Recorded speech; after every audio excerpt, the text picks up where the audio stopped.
शंभूराजांची बदनामी करणारं साहित्य हद्दपार करा, नाटक, कादंबऱ्या, सिनेमा हद्दपार करा. आमदार अमोल मिटकरी यांची मुख्यमंत्र्यांकडे पत्राद्वारे मागणी. विधानसभेमध्ये पहिल्याच दिवशी जितेंद्र आव्हाड यांचं हातामध्ये बेड्या घालत आंदोलन. अभिव्यक्ती स्वातंत्र्यावर घाला घातला जात असल्याचा जितेंद्र आव्हाड यांचा आरोप. HSRP नंबर प्लेटवरून रोहित पवार यांचा सरकारवर हल्लाबोल. गुजरातच्या कंपनीकडून महाराष्ट्रातील जनतेची लूट केली जात असल्याचा रोहित पवार यांचा आरोप.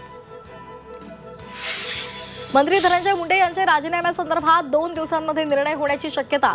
मुंडेंवरील आरोपांमुळे सरकारची बदनामी होत असल्यामुळे राजीनामा घेतला जाणार असल्याची विश्वसनीय सूत्रांची माहिती.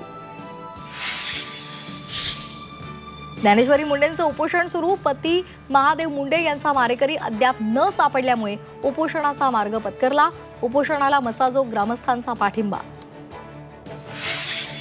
चाकणमधील चिंचोळी पोलीस स्टेशनवर दरोडेखोरांकडून गोळीबार. गोळीबारात 2 पोलीस अधिकारी जखमी.